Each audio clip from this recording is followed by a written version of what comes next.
Doctor ortho Ayurvedic oil और capsule, अब दर्द भी घुटने टेकेगा।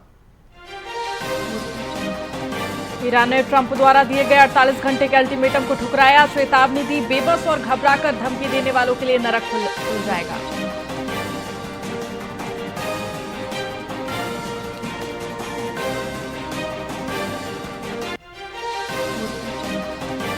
एसआई भर्ती में नया मोड़, खंडपीठ ने 2021 के एसआई भर्ती रद्द की, दोबारा भर्ती में 2 लाख अभ्यर्थियों को आयु सीमा में छूट मिलने की संभावना बढ़ी।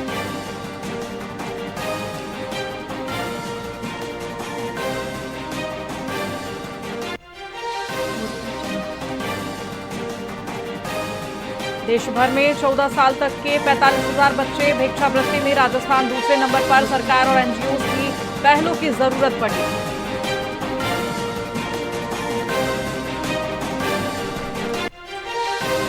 राजस्थान में सोने की कीमत 55% बढ़ी, गोल्ड लोन 78% उछला, प्रदेश में एक साल में 65,000 करोड़ का लोन।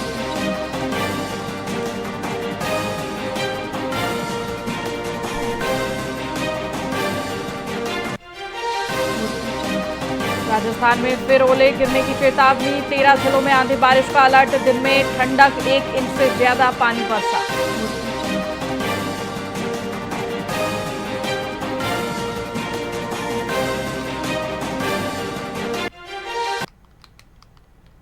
नमस्कार, मैं आपके साथ खुशी गोस्वामी। वीआईपी न्यूज में आप सभी का बहुत बहुत स्वागत है। रुक करेंगे खबरों की ओर।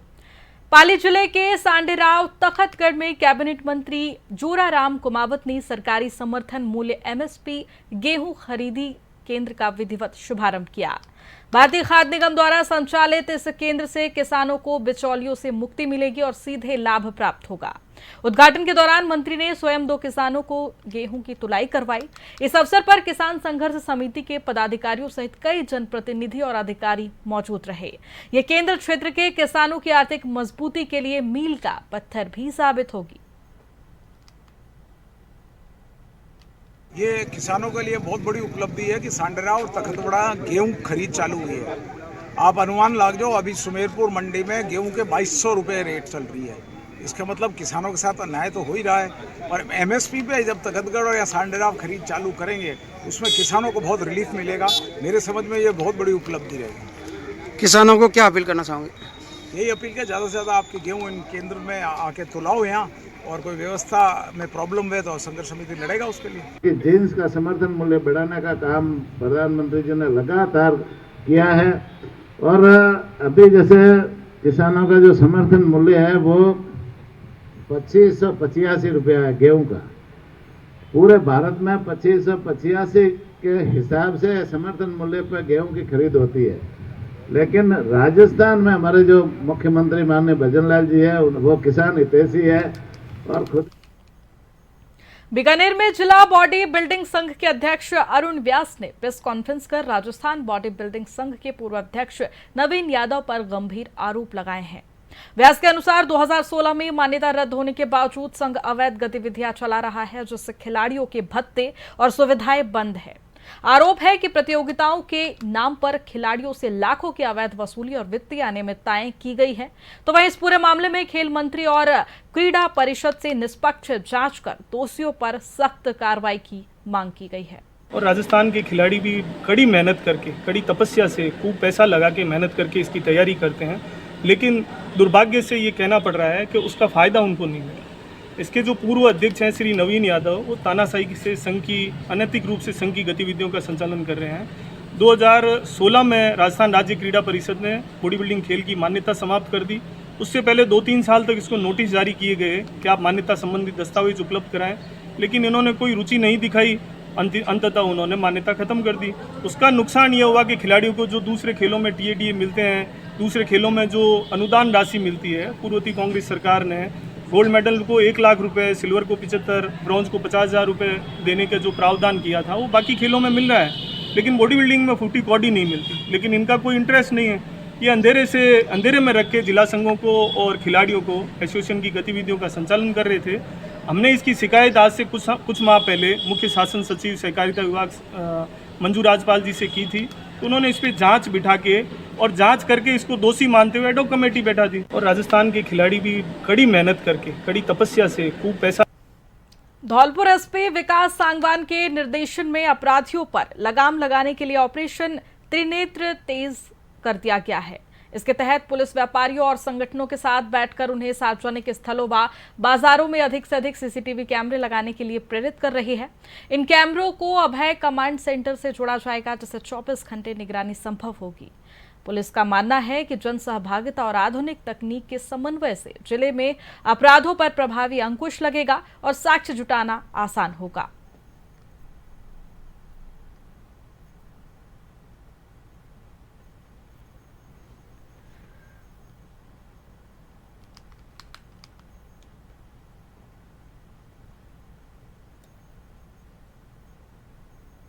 पाली के मारवाड़ जंक्शन क्षेत्र के कराडी गांव में 65 वर्षीय प्यारी देवी की गला काटकर हत्या और पैरों से गहने चोरी की घटना के विरोध में ग्रामीणों ने थाने के बाहर धरना दिया।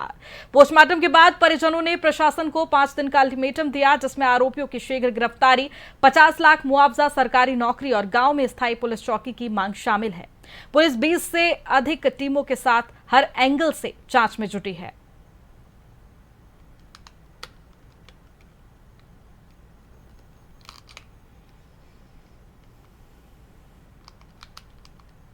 सरदार शहर पुलिस ने एक बड़ी कार्रवाई करते हुए कुख्यात रोहित गोदारा गैंग के सक्रिय सदस्य सुभाष सारण उर्फ भाला और उसके साथी दिनेश को गुजरात के उमरगांव से गिरफ्तार किया है।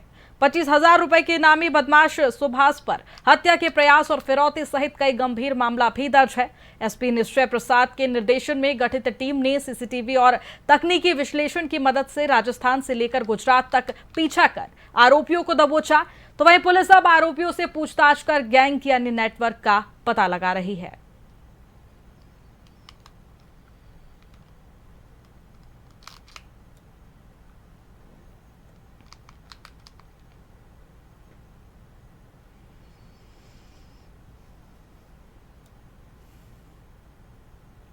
राजगढ़ कस्बे के कारौठ मार्ग स्थित एक निजी विद्यालय में शनिवार रात चोरी की बड़ी वारदात सामने आई है। अज्ञात चोरों ने कार्यालय का ताला तोड़कर अलमारी में रखी करीब 2 लाख रुपए की नकदी पार कर ली। ये रकम स्टाफ के वेतन के लिए रखी गई थी। सुबह प्रधानाध्यापक दिनेश सेन ने स्कूल पहुंचकर घटना देखी, जहां सामान बिखरा हुआ था, तो वहीं चोरों ने सीसीटीवी की सप्लाई बंद कर वारदात को अंजाम दिया। पुलिस मामले की जांच में जुटी है। मैं सुबह जैसे ही 6:15 बजे करीब पिछली बिल्डिंग से आगे आया, मेरे को मोटर चलानी थी पानी की, तो मैं इसलिए आया। आकर के मैंने देखा कि पीछे का गेट खुला हुआ था और फिर मैं जैसे ही अंदर आया मैंने देखा ऑफिस का गेट भी खुला हुआ है और ऑफिस के गेट के बगल में देखा तो वो एक दूसरा गेट गैलरी का भी खुला हुआ था। मैंने देखा ऑफिस में आकर के सारा सामान, पैसे, सिक्के विक्के सब बिखरे पड़े थे। देखो इधर आप, है ना, वो बिखरे पड़े थे। फिर मैंने देखा, मैंने यार कैमरे देखो, तो कैमरे देखे तो कैमरे बंद पड़े थे। उधर से कैमरे का स्विच जाके देखा तो कैमरे का स्विच भी बंद पड़ा था और ये सामान यहाँ सारा। फिर मैंने अलमारी देखी, अलमारी का ताला तोड़ दिया और अलमारी का ताला तोड़ के उसमें से पैसे रखे हुए थे करीब 2-2.5 लाख रुपए। मुझको पेमेंट करना था 10 तारीख को स्टाफ था, तो वो पेमेंट भी सारा गायब है और ये सिक्के विक्के छोड़ गए, कागज वागज का सामान अस्त व्यस्त फैला हुआ दिखा है। और मैं देखते ही तुरंत मैंने 100 नंबर पे पहले तो फोन किया, फिर 100 नंबर पे फोन करने के बाद फिर वहां से मैंने नंबर लिए, फिर राजगढ़ पुलिस थाने को भी मैंने उसी टाइम फोन कर दिया था। ये सब व्यवस्था देखते हुए मैं घबरा गया और मेरे एकदम धूजनी सी लग गई।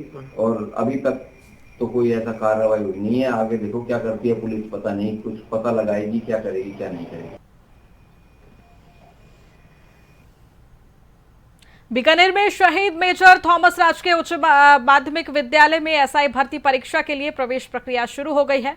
परीक्षा केंद्र पर सुरक्षा के कड़े इंतजाम किए गए हैं और परीक्षार्थियों की सघन जांच की जा रही है। तो वहीं कोटगेट थानाधिकारी धीरेन्द्र सिंह ने बताया कि पूरी व्यवस्था चाक चौबंद है और किसी भी प्रकार की गड़बड़ी को बर्दाश्त नहीं किया जाएगा।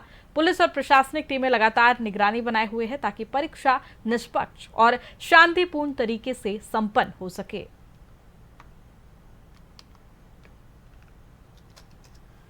जी सर, ऐसा ही भर्ती परीक्षा है, सुरक्षा व्यवस्था को लेकर क्या कहना चाहिए? सुरक्षा व्यवस्था एकदम पर्याप्त है और किसी भी तरह का कोई कुछ भी कोई किसी के दिमाग में हो तो बिल्कुल कोई अव्यवस्था नहीं है, किसी भी तरह का कोई हर तरह से एकदम सुदृढ़ और चाक चौबंद। जी सर, ऐसा ही भर्ती परीक्षा है। फिलहाल खबरों में इतना ही। बनी रहिए हमारे साथ वीआईपी न्यूज पर। नमस्कार।